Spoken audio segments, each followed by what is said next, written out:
যেতিয়া নদী বান্ধৰ কাৰণে বানপানী হ'ব তেতিয়া তাত কোনো বিজেপি কংগ্ৰেছ ৰাইজৰ দল জাতীয় পৰিষদ বুলিতো নহয় যেতিয়া কোনোবা এখন জিলা কোনোবা এটা অঞ্চল কোনোবা এখন গাঁও উঠি যাব তাত কোন ঘৰ কি দলৰ মানুহ এই প্ৰশ্নটো কৰি নদীয়ে জলমগ্ন নকৰে যেতিয়া নিপকুৱে পানী এৰিব তেতিয়া নদী বান্ধে প্ৰশ্ন নকৰে সেই পানী কোনখন গাঁৱত গৈ সোমাম সেই গাঁওখনত থকা মানুহবোৰ কোনটো দলৰ উত্তৰ অসমত যি জলপ্ৰলয়ৰ সৃষ্টি হৈছে তাৰ মূল কাৰণ হিচাপে ইতিমধ্যে সংবাদ মাধ্যম অথবা যিসকল আমাৰ তথাকথিত নেতা তেওঁলোকৰ ফেচবুক পেজ হওক টুইটাৰ হওক বা সামাজিক মাধ্যমত তেওঁলোকে এটা নেৰেটিভ সৃষ্টি কৰিবলৈ বিচাৰিছে যে ডাৱৰ বিস্ফোৰণ অথবা অত্যাধিক বৰষুণ এনেকুৱা ধৰণৰ কাৰণত বানপানী হৈছে বানপানী হোৱাৰ ফলত যিসমূহ নদীবান্ধসমূহে তেওঁলোকে অতিৰিক্ত পানী এৰি দিবলগীয়া হৈছে আৰু এৰি দিয়াৰ কাৰণে এই জলপ্ৰলয়ৰ সৃষ্টি হৈছে এই বৃহৎ নদীবান্ধসমূহৰ কাৰণে যে সমস্যাবিলাকৰ সৃষ্টি হৈছে এই বৃহৎ নদীবান্ধবিলাকৰ কাৰণে যে এই জলপ্ৰলয়সমূহৰ সৃষ্টি হৈছে সেই কথাটো কিন্তু লুকুৱাই ৰাখিছে আৰু লুকুৱাই ৰখাৰ কিছুমান বিশেষ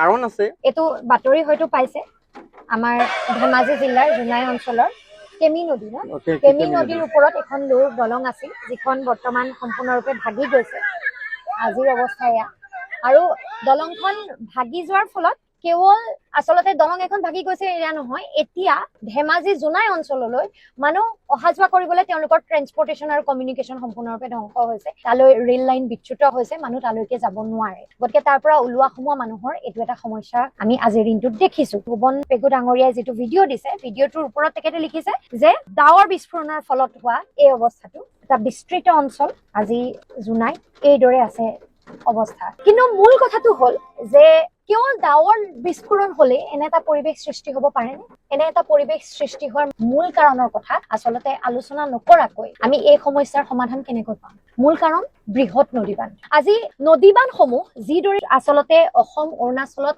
আৰম্ভ কৰা গৈছে ইটোৰ পাছত সিটোকৈ ইতিমধ্যে কেন্দ্ৰ চৰকাৰে সোৱণশিৰি চিয়াং নদী দিবাং নদী লোহিত নদী আমাৰ কামেং নদী এই সকলো নদীকে মিলাই প্ৰায় 135টা নদীবান্ধ নিৰ্মাণ কৰিবলৈ লৈছে 57,000 মেগাৱাটতকৈ অধিক বিদ্যুৎ উৎপাদন কৰিবলৈ তেওঁলোকে প্ৰস্তুতি চলাইছে এই কাম কাজবোৰ চলি আছে আমি যদি অসমৰ মানুহে অতীতলৈ উভতি চাওঁ তেতিয়াহ'লে আমি সকলোৱে জানো যে 2008 চনৰ হয়তো 14 জুন তাৰিখে যেতিয়া নিপকু ৰঙা নদী প্ৰকল্পৰ পানী এৰি দিয়া হৈছিল তেতিয়া অসমত কি অৱস্থা এটাৰ সৃষ্টি হৈছিল প্ৰায় 500তকৈ অধিক গাঁও লখিমপুৰত জলমগ্ন হৈছিল তাৰ পাছত 50,000 মানুহৰ ঘৰ দুৱাৰ নষ্ট হৈছিল 22 জন মানুহৰ মৃত্যু মুখত পৰিছিল বহু কৃষক পৰিয়াল সৰ্বশ্ৰান্ত সৰ্বহাৰা হৈছিল সেই সময়ত জলবিদ্যুৎ প্ৰকল্পৰ নদী বান্ধৰ পানী এৰি দিয়াৰ বাবে প্ৰতিটো নদী বান্ধৰ এটা নিৰ্দিষ্ট ক্ষমতা থাকে পানী ধৰি ৰাখিব পৰা যেতিয়া তাতকৈ অধিক বৰষুণৰ ফলত পানী জমা হয় বান্ধে পানী এৰি দিয়ে আৰু এই বান্ধে পানী এৰি দিয়াৰ ফলত বিগত সময়বোৰত লখিমপুৰ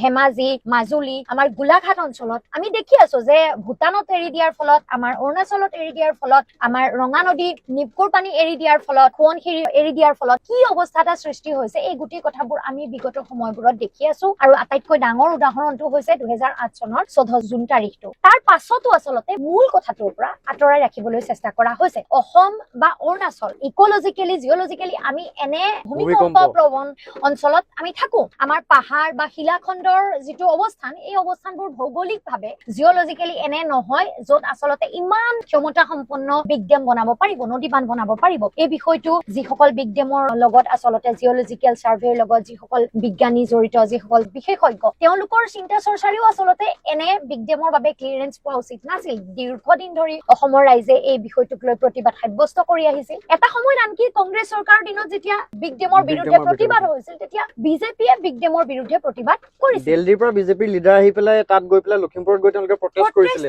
যে আমাৰ যদি চৰকাৰেহে আমি বিগ ডেম হ'বলৈ নিদো কিন্তু এতিয়া আমাৰ এই অৱস্থাটোত আমি আছো আৰু তাৰ যিটো মূল কাৰণ এই কাৰণটো আলোচনা কৰিবলৈ চেষ্টা কৰা নহয় কাৰণ কেন্দ্ৰ চৰকাৰে ইটোৰ পাছত সিটো বিগ ডেম বনাই আছে আচলতে ব্ৰহ্মপুত্ৰ নদীত থকা বিগ ডেমৰ ফলতে যিখিনি আছে তাতে কেতিয়াবা আমি দেখিছো যে ব্ৰহ্মপুত্ৰৰ তলিভাগ শুকাই যায় আৰু ব্ৰহ্মপুত্ৰৰ একো নাইকিয়া অৱস্থা এটা হয় আৰু বাৰিষা যেতিয়া অত্যাধিক বৰষুণ হয় অত্যাধিক বৰষুণৰ ফলত যেতিয়া বান্ধৰ পানী এৰি দিবলগীয়া অৱস্থা এটা হয় তেতিয়া সমগ্ৰ অসম জলমগ্ন হৈ থাকে এইদৰে যদি অসমৰ ভূমিত বিগ ডেমৰ ফলত বাৰে বাৰে প্ৰতি বছৰে একেটাই অৱস্থা প্ৰতি বছৰে একেই অনুকম্পা বানপানীৰ সময়ত সঁহাৰি দিবলৈ যায় ভ্ৰমণ কৰিবলৈ যায় কেতিয়াবা ওপৰৰ পৰা এৰোপ্লেন হেলিকপ্টাৰেও চাব কেতিয়াবা ড্ৰোন শ্বট দেখাব কিন্তু মূল কথাটো মূল সমস্যাটোৰ বিষয়ে মাত নামাতে মূল সমস্যাটোৰ বিৰুদ্ধে আচলতে থিয় নহয় আৰু এই কথাটো যদি এনেদৰে চলি গৈ থাকে আমি সকলোৱে বুজি পাওঁ যে লখিমপুৰ, তিনিচুকীয়া, মাজুলী, ধেমাজি, ডিব্ৰুগড় এই অঞ্চলসমূহ এটা সময়ত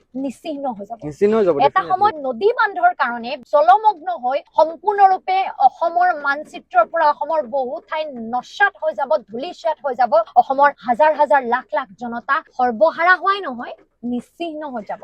আৰু আজিৰ এইটো যিটো পৰিৱেশ, এই পৰিৱেশটোৰ কথা অখিল গগৈ ডাঙৰীয়াই বহুত দিনৰ পৰা যেতিয়া আন্দোলন কৰিছিলে তেতিয়াৰ পৰাই কৈছিলে যে অসমত এনেকুৱা এটা পৰিৱেশ সৃষ্টি হ'ব। আজিৰ পৰা যেতিয়া 2 বছৰৰ আগত আমি এখন সংবাদ মেল দিছিলো অৰুণাচলৰ 135টা নদীবান্ধক লৈ, তেতিয়াও আমি এক কথাটো কৈছিলো যে এনেকুৱা এটা পৰিস্থিতি হ'ব আৰু এইটো এটা আংশিক, এইটো অকণমান, ইয়াতকে বহুত ডাঙৰ জলপ্ৰলয়ৰ সৃষ্টি হ'বলৈ গৈছে। মানে বিগ ডেমৰ কথাটো বিজেপি দলে বা নতুন দিল্লীয়ে ডাৱৰ বিস্ফোৰণ বা অত্যাধিক বৰষুণ বুলি কৈ যিদৰে কৌশলপূৰ্ণভাৱে অসমৰ মানুহৰ পৰা আঁতৰাই ৰাখিছে, এই কথাবোৰ যদি ক্লিয়াৰ হবলৈ হয়, মই সাজেষ্ট কৰিম 2খন কিতাপ অন্ততঃ অসমৰ মানুহে পঢ়ক। এখন অখিল গগৈ ডাঙৰীয়াৰ মৰুভূমি আহে লাহে লাহে বুলি, আৰু আনখন হ'ল যিখন কিতাপ এতিয়া মোৰ লগত আছে, এই চিয়াং নামৰ কিতাপখন। এই যিটো হাইড্ৰপলিটিক্স, এই হাইড্ৰপলিটিক্সৰ কথাটো যদি আপুনি বুজিবলৈ হয়, এই কিতাপখন যদি পঢ়ে তেতিয়াহ'লে অন্ততঃ মানুহৰ মনত চলি থকা বা মানুহৰ মনত সোমোৱাই দিবলৈ যে বিচৰা হৈছে যে অকল কেৱল ডাৱৰ বিস্ফোৰণৰ কাৰণে এনেকুৱা এটা সংঘটিত হৈছে, এই কথাটো অন্ততঃ মানুহে কেতিয়াও বিশ্বাস নকৰিব। আৰু এই কিতাপখনত মৃণাল দাই এটা বৰ ধুনীয়া কথা লিখিছিলে যে এতিয়া আৰু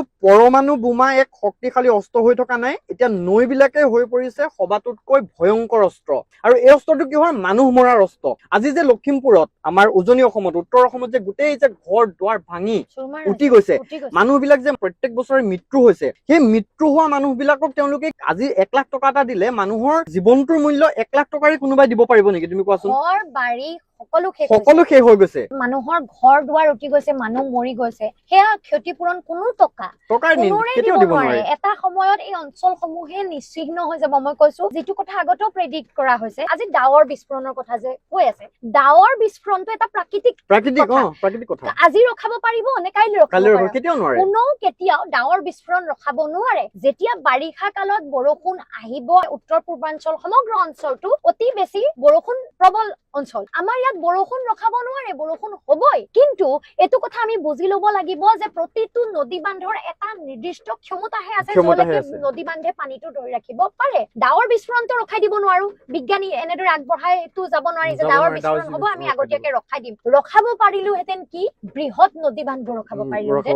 ক্ষুদ্ৰ ক্ষুদ্ৰ নদী বান্ধৰ জৰিয়তে আমি আমাৰ যি বিদ্যুতৰ প্ৰয়োজন, আমাৰ যি শক্তিৰ প্ৰয়োজন, এই শক্তিৰ প্ৰয়োজনৰ চাহিদা পূৰণ কৰিব পাৰিলোহেঁতেন। কিন্তু বৃহৎ নদী বান্ধ এটাই যেতিয়া ভয়ংকৰ ৰূপত ইয়াত জমা হোৱা পানী এৰি দিয়ে, তেতিয়া আচলতে যিটো অৱস্থা আমি দেখি আহিছো বিগত সময়বোৰত, এই অৱস্থাটোৰ কথা লুকুৱাই ৰাখি কেৱল ড্ৰোন শ্বট দেখুৱাই, কেৱল মানুহৰ মাজলৈ গৈ সঁহাৰি অনুকম্পা দেখুৱাই, কেৱল বানপানীৰ সময়ত সাহায্য দি, মানুহৰ মৌলিক অধিকাৰসমূহ গোটাই দি এই সমস্যাটোৰ সমাধান কেতিয়াও কৰিব নোৱাৰি যেতিয়ালৈকে মূল গুৰিটো। আজি যদি আমি যুদ্ধ এখন কৰিব লাগে, আজি চীন দেশে আমাৰ লগত যুদ্ধ কৰাৰ প্ৰয়োজন নাথাকে। আচলতে সৈনিক লৈ, অস্ত্ৰ শস্ত্ৰ লৈ যুদ্ধ কৰাৰ প্ৰয়োজন থাকিব নেকি? য'ত পানী এৰি দিলে এখন আচলতে ৰাজ্য, এখন দেশৰ বহু মানুহ ধ্বংস হৈ যাব পাৰে, য'ত মানুহ হাজাৰ হাজাৰ মানুহ মৰি যাব পাৰে।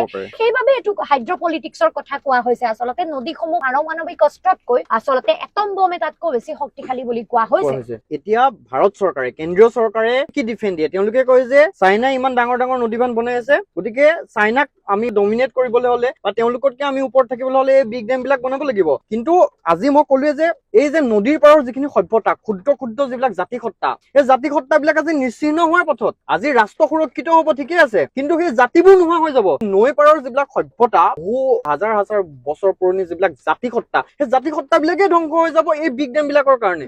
আমাৰ ডাউন ষ্ট্ৰীমত বাস কৰা যিখিনি মানুহ, সেই মানুহখিনিৰ কাৰণে আটাইতকৈ ভয়ংকৰ সংকট। আৰু সেই মানুহবিলাকক তেওঁলোকে কি বুলি কনভিন্স কৰে যে ইয়াতে আমি নদী বান্ধটো বনাম, তোমালোকে চাকৰি পাবা, তোমালোকৰ সংস্থাপন হ'ব, তোমালোকে পইচা পাবা, তেনেকে দি তাৰে লোকেল মানুহখিনি কনভিন্স কৰে। সেইখিনিলৈকে ঠিকে আছে, কিন্তু তাৰ পিছত যে সেই গোটেই মানুহখিনিয়ে নোহোৱা হৈ যাব, তাত থকা সেই গোটেই গাঁওখনে যে নিশ্চিহ্ন হৈ যাব। আজি যদি NHPCত চাকৰি দি এজন মানুহৰ পৰিয়ালটো পোহপাল চলাই আছে, ঠিক আছে, হৈ গ'ল, মানি ললো। কাইলৈ যদি সেই NHPC এৰি দিয়া পানীয়ে যদি গোটেই পৰিয়ালটো গোটাই লৈ যায়, তেওঁ সেই চাকৰিটোৰ কিবা ভেলু আছে নেকি? তেওঁক যে সেই সংস্থাপনটো দিলে, সেই সংস্থাপনটোৰ কিবা ভেলু আছে নেকি? বিজেপিৰ যিসকল নেতা মন্ত্ৰী বা আজি হিমন্ত বিশ্ব শৰ্মা ডাঙৰীয়াই নদীয়ে আচলতে যিটো ফেচবুক পোষ্ট কৰিছে যে আমি লগত আছো, ঠিক আছে, মানে মানুহৰ লগত আছো, সংশ্লিষ্ট বিভাগসমূহৰ লগত আমি আলোচনা কৰিছো, ডিসকাস কৰি কি হ'ব, পাৰ্মানেন্ট সলিউশনটোৰ কথা কেতিয়া পাতিম, এনেকে প্ৰত্যেক বছৰে ডিসকাস কৰি থাকিব লাগিব। কাইলৈ বিজেপি গুচি বেলেগ চৰকাৰ আহিব, হিমন্ত বিশ্ব শৰ্মা ডাঙৰীয়া মুখ্যমন্ত্ৰী নহব, বেলেগ কোনোবা মুখ্যমন্ত্ৰী হ'ব, তেওঁলোকেও এনেকে ডিসকাসে কৰি থাকিব লাগিব। কিন্তু ভুক্তভোগী কোন হ'ব? এই নৈ পাৰৰ মানুহখিনি। আৰু এই নৈ পাৰৰ মানুহখিনিৰ কথা কেতিয়াও ভবা নহয়, আগতেও ভবা হোৱা নাছিলে আৰু এতিয়াও ভবা হোৱা নাই। গতিকে গোটেই বস্তুটো কৌশলপূৰ্ণভাৱে বিগ ডেমৰ পৰা আঁতৰাই আচলতে তেওঁলোকে কলৈ লৈ গৈছে, ডাৱৰ বিস্ফোৰণলৈ লৈ গৈছে, প্ৰাকৃতিক দুৰ্যোগলৈ লৈ গৈছে। অসমত নৰ্থ ইষ্টত এনেকুৱা এটা সেনচিটিভ এৰিয়াৰ কাৰণে ইয়াত NHPC নদী বান্ধটো বনাব নালাগে বুলি কৈছিলে, যে নদী বান্ধটো বনাবৰ কাৰণে এই জেগাখিনি উপযুক্ত নহয়। মই কৈছোৱে যে জিঅলজিকেলি অসমৰ অৰুণাচলৰ আমাৰ যিটো ভৌগোলিক অৱস্থান, এই ভৌগোলিক অৱস্থানটো আচলতে বিজ্ঞানসন্মত দিশত ইমান বৃহৎ নদী বান্ধৰ কাৰণে উপযুক্ত নহয়।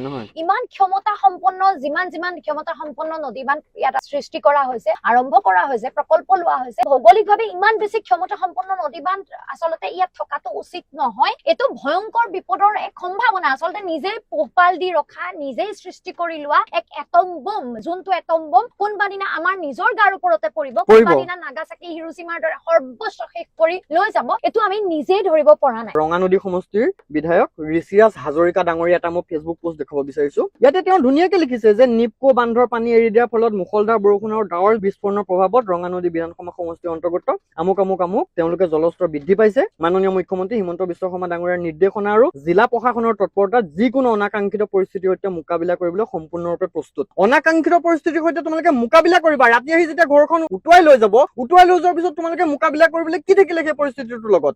ঋষিৰাজ হাজৰিকা ডাঙৰীয়াৰ দৰে এজন নতুন প্ৰজন্মৰ বিধায়ক, আমি ভাবিছিলো নতুন প্ৰজন্মৰ যিকেইজন প্ৰতিনিধি বিধানসভালৈ গৈছে তেওঁলোকে কথাবিলাক নতুনকৈ অন্তত বেলেগতকৈ বেলেগ ধৰণে তেওঁলোকে চিন্তা চৰ্চা কৰিব।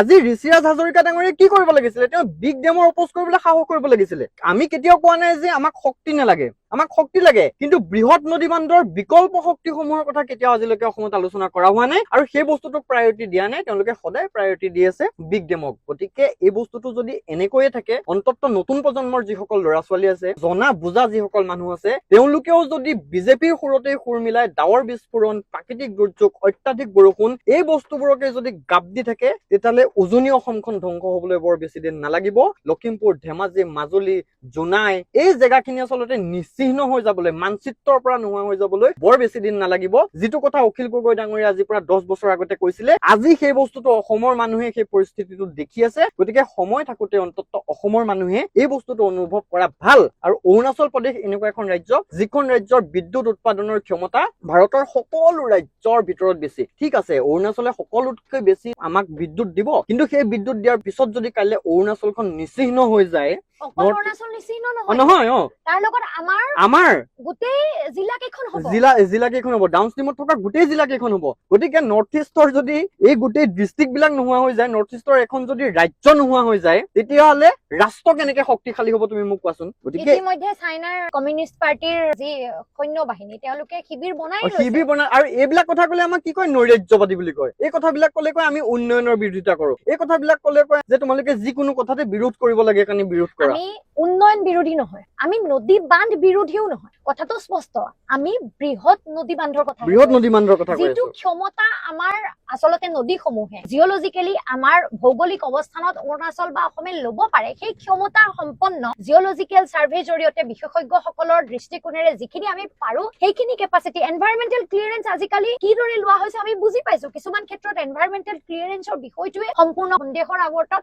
কিন্তু এই বিশেষজ্ঞসকলৰ যিবোৰ কথা, এই কথা বতৰাবোৰক কিন্তু বাৰে বাৰে আলোচনা কৰা হৈছে, বাৰে বাৰে বাধা দিয়া হৈছে, বাৰে বাৰে বুজোৱা হৈছে। বিজেপিয়ে নিজে এটা সময় বিৰোধ কৰিছে। আজি যেতিয়া নদী বান্ধৰ কাৰণে বানপানী হ'ব, সমগ্ৰ অঞ্চলসমূহ জলমগ্ন হ'ব, তেতিয়া তাত কোনো বিজেপি, কংগ্ৰেছ, ৰাইজৰ দল, জাতীয় পৰিষদ বুলিতো নহয়। যেতিয়া কোনোবা এখন জিলা, কোনোবা এটা অঞ্চল, কোনোবা এখন গাঁও উঠি যাব, তাত কোন ঘৰ কি দলৰ মানুহ, এই প্ৰশ্নটো কৰি নদীয়ে জলমগ্ন নকৰে, বানপানীয়ে এয়া নুসুধে, ডাৱৰ বিস্ফোৰণে নুসুধে, যেতিয়া নিপকোৱে পানী এৰি এৰিব, যেতিয়া নদী বান্ধে পানী এৰিব, তেতিয়া নদী বান্ধে প্ৰশ্ন নকৰে সেই পানী এৰাৰ পাছত কোনখন গাঁৱত গৈ সোমাম, সেই গাঁওখনত থকা মানুহবোৰ কোনটো দলৰ। ধ্বংস কৰি লৈ যায়, সকলোকে উটুৱাই তছনছ কৰি লৈ যায়। গতিকে ইয়াত আমাৰ বাবে কোনো দল, কোনো ৰাজনীতি, কোনো কথা নাই ইয়াত। এয়া অসমৰ বাবে এটা গুৰুত্বপূৰ্ণ অশনি সংকেত। বাৰে বাৰে আমি দেখিছো, এতিয়াও দেখিছো, অতীজতে দেখিছো, আমি উদাহৰণ পাইছো। আৰু ইয়াৰ পাছতো এই অত্যধিক ভূমিকম্প প্ৰবল, অত্যধিক ভূমিস্খলন প্ৰবল আৰু জিঅলজিকেলি আমাৰ আচলতে যিটো ভৌগোলিক অৱস্থানেৰে আমি ভয়ংকৰ দিশেৰে গৈ আছো, এই গোটেই ভয়ংকৰ কথাবোৰ বুজি আলোচনা কৰিব হ'ল, মাত মাতিবৰ হ'ল, এতিয়াও কথাবোৰ সলনি কৰিবৰ হ'ল যে এই বৃহৎ নদী বান্ধ হৈ থাকিব, আমি প্ৰতি বছৰে বানপানী হৈ থাকিব, আমি চাই থাকিম, আকৌ পিছৰ বছৰলৈকে বাট চাম যে অহাবাৰ যাম যেতিয়া বানপানী হ'ব সাহায্য দিম।